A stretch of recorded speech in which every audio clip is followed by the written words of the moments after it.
മണ്ണിന്റെ കിനാവുകൾ. പൊൻവെയിലിൽ കുരുത്ത മുക്കുറ്റികൾ, പൂനിലാവു നുകർന്ന പൂത്തുമ്പകൾ, സന്ധ്യ നെഞ്ചത്തെടുത്തുലാളിച്ചതിൻ ചന്തമാകെ പടർന്ന ജമന്തികൾ. പൂക്കളെ കുറിച്ചുള്ള ഒരു കവിതയാണ്.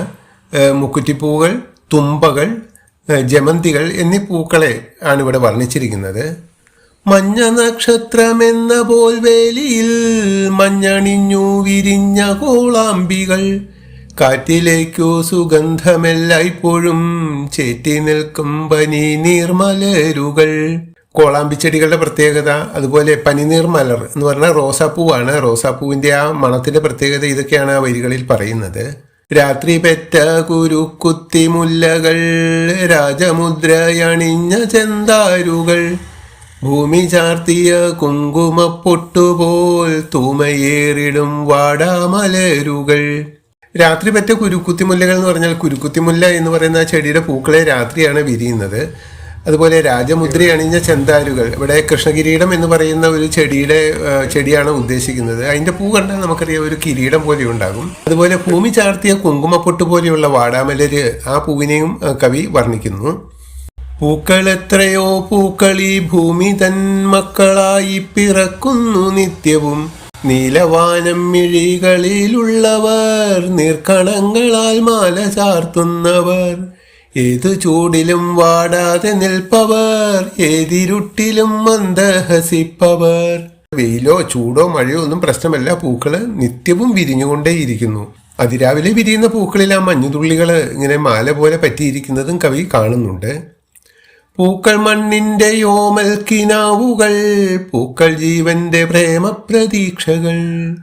പി മധുസൂദനൻ നായർ എഴുതിയ ഈ കവിതയില് പൂക്കൾ മണ്ണിന്റെ ഓമൽ കിനാവുകളാണ് എന്നാണ് പറയുന്നത്. അതുപോലെ പൂക്കൾ ജീവന്റെ പ്രേമ പ്രതീക്ഷകളാണ്. ജീവന്റെ ഒരു പ്രതീക്ഷ നൽകുന്നവയാണ് പൂക്കൾ. പൂവാണ് പിന്നീട് ഒരു വിത്തായോ പഴമായോ മാറുന്നത്. ആ വിത്ത് വീണ്ടും മുളച്ച പുതിയൊരു ചെടി ഉണ്ടാകുന്നു. അപ്പോൾ ഭൂമിയുടെ മക്കളാണ് ഈ പൂക്കൾ എന്ന് നമുക്ക് പറയാം. ഭൂമിയുടെ മക്കളായ വിത്തുകൾ ഉണ്ടാകുന്നത് ഈ പൂക്കളിൽ നിന്നാണ്. ഇതാണ് കവി ഇവിടെ ഉദ്ദേശിക്കുന്നത്. നമുക്കിനി പാഠഭാഗത്തുള്ള ചോദ്യങ്ങൾ നോക്കാം. കവിതയിൽ ഏതെല്ലാം പൂക്കളെ കുറിച്ചാണ് പറഞ്ഞിരിക്കുന്നത്? അവയുടെ വർണ്ണചിത്രം ചുവടെ കൊടുത്ത കളങ്ങളിൽ വരച്ചെഴുതൂ. ഇവിടെ ഒരു 6 പേര് മാത്രമേ എഴുതാൻ പറഞ്ഞിട്ടുള്ളൂ. കവിതയിൽ അതിൽ കൂടുതൽ പറയുന്നുണ്ട്. അതോടൊപ്പം തന്നെ ചിത്രം വരയ്ക്കാനും പറയുന്നുണ്ട്. ചിത്രം വരയ്ക്കാൻ പറയുമ്പോൾ എല്ലാ കുട്ടികൾക്കും ചിത്രം വരയ്ക്കാൻ അറിയില്ല. അറിയുന്നത് പോലെ വരയ്ക്കുക എന്നാണ് പറയുന്നത്. ഇതിലാരും പേപ്പറിൽ നിന്ന് വെട്ടി ഒട്ടിക്കരുത്. അതോടൊപ്പം തന്നെ ചിലപ്പോൾ ടീച്ചറെ നിങ്ങളോടൊരു ചിത്ര ആൽബം ഉണ്ടാക്കാൻ പറയും. അങ്ങനെ ആൽബം ഉണ്ടാക്കാൻ പറയുകയാണെങ്കിൽ അതിൽ പൂക്കളുടെ ഫോട്ടോ വെട്ടി ഒട്ടിക്കാവുന്നതാണ്. അടുത്ത ചോദ്യം നോക്കാം. നമുക്കും പൂക്കളാകാം. പൂക്കളുടെ പേരുള്ള ഗ്രൂപ്പുകളായി മാറൂ. ടീച്ചറെ നിങ്ങളെ ഗ്രൂപ്പുകളാക്കി തിരിക്കും. അതിനുശേഷം ആ ഗ്രൂപ്പിനെ കുറിച്ച് കവിതയിൽ, ആ പൂവിനെ കുറിച്ച് കവിതയിൽ പറഞ്ഞിട്ടുള്ള വരികൾ കണ്ടെത്തി അതിൻ്റെ ആ സവിശേഷതകളും കൂടി എഴുതാനാണ് ആവശ്യപ്പെടുന്നത്. ഇവിടെ അത് എഴുതിയിട്ടുണ്ട്, നോക്കൂ. മുക്കുറ്റി ഗ്രൂപ്പ്, തുമ്പ ഗ്രൂപ്പ്, ജമന്തി ഗ്രൂപ്പ്, അങ്ങനെ ക്ലാസ്സിലെ കുട്ടികളുടെ എണ്ണത്തിനനുസരിച്ച് ടീച്ചർ ഗ്രൂപ്പ് ഉണ്ടാക്കും.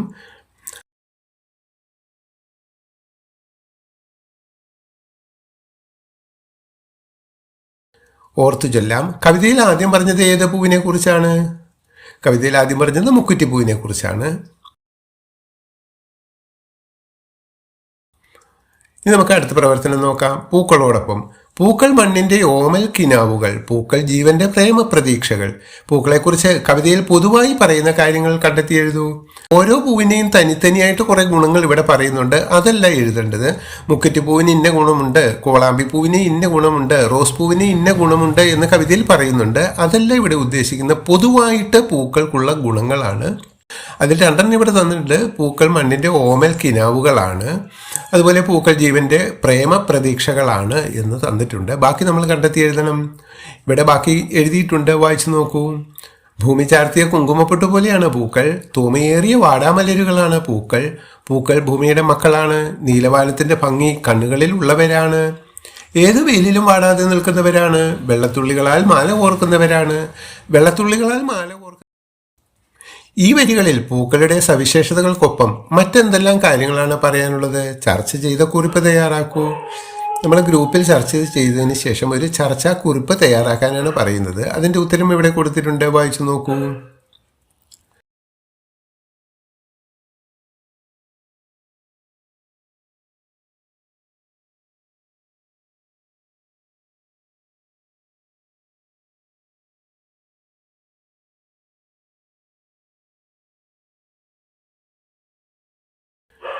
നമുക്ക് ആസ്വാദനക്കുറിപ്പ് എഴുതാനാണ് പറയുന്നത്. മണ്ണിന്റെ കിനാവുകൾ എന്ന കവിത ഇഷ്ടമായല്ലോ. നിങ്ങൾ മനസ്സിലാക്കിയ കാര്യങ്ങൾ ഉൾപ്പെടുത്തി താഴെ കൊടുത്ത മനോപടം പൂർത്തിയാക്കൂ. നമ്മൾ ആസ്വാദനക്കുറിപ്പ് ഒറ്റയടിക്ക് എഴുതുന്നതിന് പകരം ആദ്യം ഒരു മനോപടം തയ്യാറാക്കും, അതിനുശേഷം ആസ്വാദനക്കുറിപ്പ് എഴുതും. അപ്പോൾ നമുക്ക് എളുപ്പമുണ്ട്. അതിനു വേണ്ടിയിട്ടാണ് മനോപടം തയ്യാറാക്കാൻ പറയുന്നത്. ഈ കവിതയുമായി ബന്ധപ്പെട്ട സവിശേഷ കാര്യങ്ങൾ ഒരു പദസൂര്യൻ പോലെ അവിടെ എഴുതിയിട്ടുണ്ട്. അങ്ങനെ നമ്മൾ എഴുതണം. അതിനുശേഷം ഈ പദസൂര്യനൊക്കെ ക്രമീകരിച്ച് ആദ്യം വേണ്ടത് ആദ്യം എന്ന രീതിയിൽ എഴുതി നമ്മൾ ഒരു ആസ്വാദനക്കുറിപ്പായിട്ട് പൂർത്തീകരിച്ച് എഴുതുകയാണ് വേണ്ടത്. അതിൻ്റെ ഉത്തരം ഇവിടെ കൊടുത്തിട്ടുണ്ട്, വായിച്ച് മനസ്സിലാക്കുക.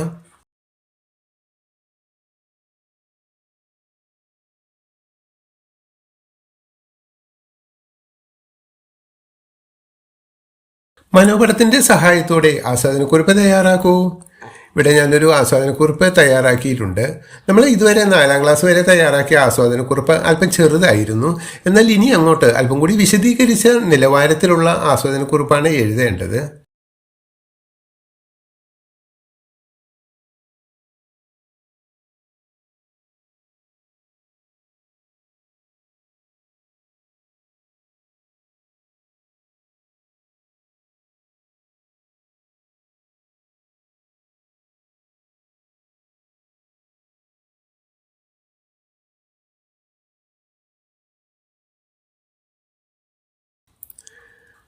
അടുത്ത ചോദ്യം നോക്കാം. ചുമർ പത്രിക തയ്യാറാക്കുക.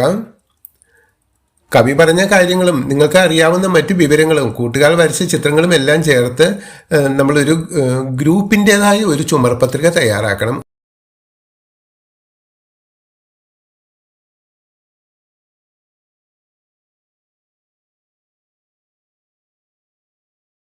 കവിതയാണ് ഒരു തൈ നടാം എന്നുള്ളത്. ഇത് വളരെ സുപ്രസിദ്ധമായ കവിതയാണ്, നിങ്ങൾ പല പ്രാവശ്യവും കേട്ടിട്ടുണ്ട്. അപ്പോൾ ഈ കവിതയുമായി ബന്ധപ്പെട്ട ഒരു ചോദ്യം അവൻ്റെ അടിയിൽ കൊടുത്തിട്ടുണ്ട്. കവിതയിൽ എന്തെല്ലാം കാര്യങ്ങളാണ് പറയുന്നത്? നമ്മൾ ഇങ്ങനെ ഒരു ചോദ്യം കിട്ടിക്കഴിഞ്ഞാൽ കവിത ഒരു 4-5 തവണ വായിച്ച് മനസ്സിലാക്കി അതിൽ എന്തിനെക്കുറിച്ചാണ്, അതിൻ്റെ ആശയം എന്താണ്, അതുപോലെ എന്തൊക്കെ പോയിന്റുകൾ അതിൽ പറയുന്നുണ്ട്, അത് കണ്ടെത്തി എഴുതാനാണ് പറയുന്നത്. അതിൻ്റെ ഉത്തരം ഇവിടെ എഴുതിയിട്ടുണ്ട്, വായിച്ചു നോക്കൂ. ഇനി അടുത്ത പാഠവുമായി ബന്ധപ്പെട്ട ഒരു ചോദ്യമാണ് നമുക്ക് നോക്കാനുള്ളത്. കണ്ടെത്താം, പറയാം, എഴുതാം. പുഴയ്ക്ക് ജീവൻ വെച്ച് തുടങ്ങിയിരിക്കുന്നു. മരങ്ങളിൽ നിലാവ് പെയ്തിറങ്ങിയതോടെ മഴയ്ക്ക് നിറക്കൂട്ടായി. പുഴയ്ക്ക് ജീവൻ വെച്ച് തുടങ്ങിയിരിക്കുന്നു. പുഴയ്ക്ക് ജീവൻ വെച്ച് തുടങ്ങിയിരിക്കുന്നു എന്ന് പറയുന്നതിന്റെ അർത്ഥം പുഴ ഒഴുകാൻ തുടങ്ങി എന്നാണ്. പുഴ ഒഴുകാൻ തുടങ്ങി എന്ന് നേരെ പറയുന്നതിന് പകരം മനോഹരമാക്കി പറഞ്ഞിരിക്കുകയാണ് ചെയ്തിരിക്കുന്നത്. നമ്മളുടെ നോട്ട് ബുക്കിൽ നമ്മൾ നെയിം സ്ലിപ്പ് ഒട്ടിക്കുകയാണെന്ന് വെക്കുക. നമ്മളത് നെയിം സ്ലിപ്പ് സാധാരണ രീതിയിൽ അതിന്റെ ഫ്രണ്ടിൽ ഒട്ടിക്കുന്നു. പക്ഷേ ഒരു കുട്ടി അല്പം ചെരിച്ച് ഒന്ന് ഒട്ടിക്കുകയാണെങ്കിൽ, രണ്ടാളും ഒട്ടിച്ചത് ഒരേപോലെ തന്നെ ഒരേ ആവശ്യം തന്നെയാണ്. പക്ഷേ രണ്ടാമത്തെ കുട്ടി ഒട്ടിച്ചത് കാണുമ്പോൾ അല്പം കൂടി ഭംഗി വരും. ഇതേപോലെ അല്പം കൂടി ഭംഗി വരുത്തുന്ന രീതിയിൽ എഴുതിയിരിക്കുന്നതാണ്. അടുത്ത ചോദ്യം നോക്കാം. മഴയഴക്. മഴ വന്നപ്പോൾ പ്രകൃതിയിലുണ്ടായ മാറ്റങ്ങൾ നോക്കൂ. ഇവിടെ പി കുഞ്ഞിരാമൻ നായരുടെ ഒരു 4 വരി കവിതയാണ് നമുക്ക് തന്നിരിക്കുന്നത്. അതൊന്ന് വായിച്ചു നോക്കാം.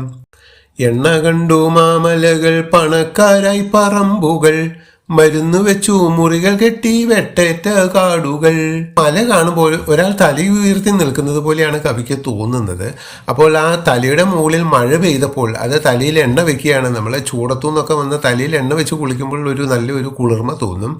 അതോടൊപ്പം തന്നെ ആ മഴവെള്ളം താഴേക്ക് പറമ്പിലേക്ക് ഒഴുകി വരികയാണ്. ധന്യരായി, സന്തോഷമുള്ളവരായി എന്നാണ്. കാരണം അവർക്ക് ഇഷ്ടംപോലെ വെള്ളം കിട്ടി, മണ്ണൊക്കെ വെള്ളം കുടിച്ചു, ചെടികളെല്ലാം വെള്ളം കുടിച്ചു. അങ്ങനെ അവർ പണക്കാരായി മാറി. അതേപോലെ ആ താഴ്വരയിലുണ്ടായിരുന്ന ചില മരങ്ങളൊക്കെ ആൾക്കാർ വെട്ടിമുറിച്ചിരുന്നു. വെട്ടിയ കുറ്റികളൊക്കെ വീണ്ടും തളർത്തു വന്നു. അപ്പോൾ ഇവിടെ ഈ വെട്ടിയ കുറ്റിയിൽ മരുന്ന് വെച്ചതുകൊണ്ടാണ് തളർത്തത്. ആരാണ് മരുന്ന് വെച്ചത്? പ്രകൃതിയാണ്. എന്ത് മരുന്നാണ് വെച്ചത്? മഴവെള്ളമാകുന്ന മരുന്ന്. അതാണ് ഇവിടെ കവി പറയുന്നത്.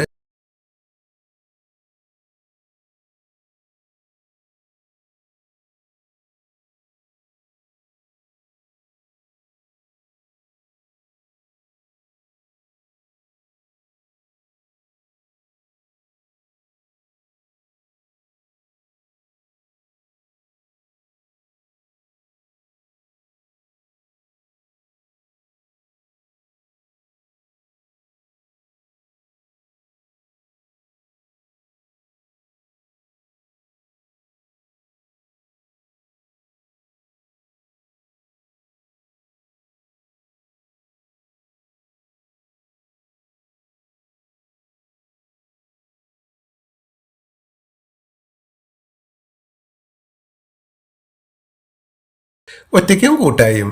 ഇരുൾ വീണു തുടങ്ങിയ കാട്ടിൽ ഒളിച്ചിരിക്കാൻ ഒരിടം കണ്ടെത്താൻ ഏറെ പണിപ്പെട്ടു. ഇരുൾ വീണു തുടങ്ങിയ കാട്ടിൽ ഒളിയിടം കണ്ടെത്താൻ ഏറെ പണിപ്പെട്ടു. ഈ വാക്യങ്ങൾ തമ്മിലുള്ള വ്യത്യാസം എന്താണ്? ചർച്ച ചെയ്യൂ. ഇവിടെയുള്ള വ്യത്യാസം ഒളിച്ചിരിക്കാൻ ഒരിടം എന്നും ഒളിയിടം എന്നുമാണ്. ഒളിച്ചിരിക്കാൻ ഒരിടം എന്നും ഒളിയിടം. അപ്പൊ ഇതിൽ ഏറ്റവും എളുപ്പം ഏതാണ്? ഒളിയിടം എന്നുള്ളതാണ്. എഴുതാൻ എളുപ്പവും വായിക്കാൻ എളുപ്പവും കേൾക്കാൻ ഒരു ഭംഗിയുള്ളതും ഒളിച്ചിരിക്കാൻ ഒരിടം എന്നുള്ളതിനേക്കാൾ ഒളിയിടം എന്നുള്ളതാണ്.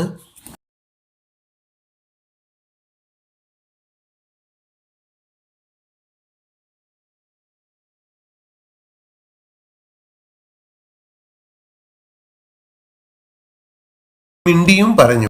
കടുത്ത വേനലിന് ശേഷം വന്ന മഴ കാടിനെ മനോഹരമാക്കി. മഴയും കാടും തമ്മിൽ എന്തെല്ലാം വർത്തമാനങ്ങൾ പറഞ്ഞിട്ടുണ്ടാകും? എഴുതി നോക്കൂ. ഇവിടെ ഒരു സംഭാഷണം എഴുതാനാണ് പറയുന്നത്. കാടും മഴയും തമ്മിലുള്ള സംഭാഷണം.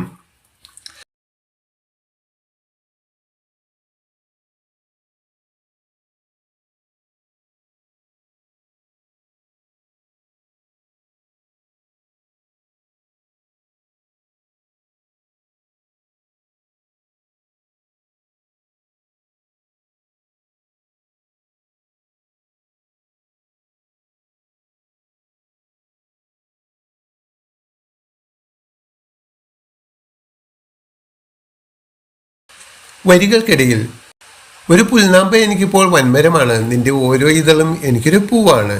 ആരാണിങ്ങനെ പറഞ്ഞത്? ഏതു സന്ദർഭത്തിൽ?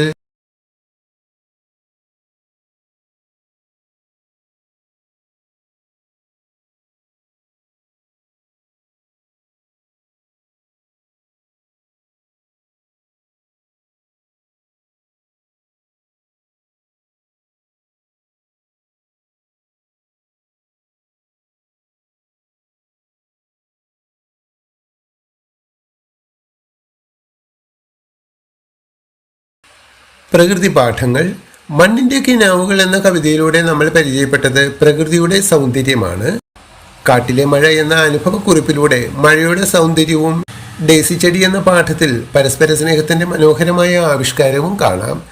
ഈ 3 പാഠങ്ങളെ അടിസ്ഥാനമാക്കി പ്രകൃതി പാഠങ്ങൾ എന്ന ഒരു ലഘു ഉപന്യാസം തയ്യാറാക്കുക. നമ്മൾ ഉപന്യാസം എഴുതുമ്പോൾ നമുക്കിവിടെ ഒന്ന് മണ്ണിന്റെ കിനാവുകൾ എന്ന പാഠത്തെക്കുറിച്ച് എഴുതാം.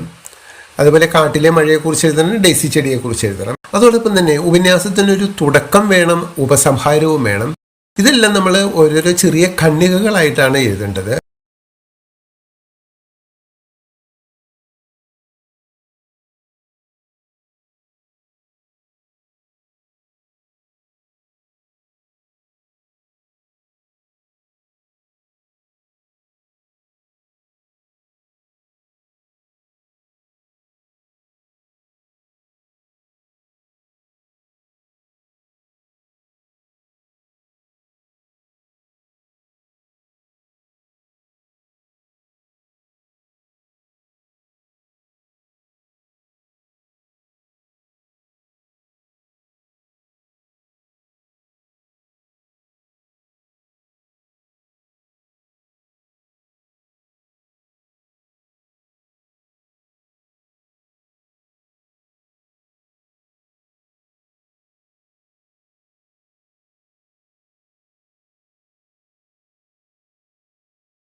Okay, thank you for watching this video.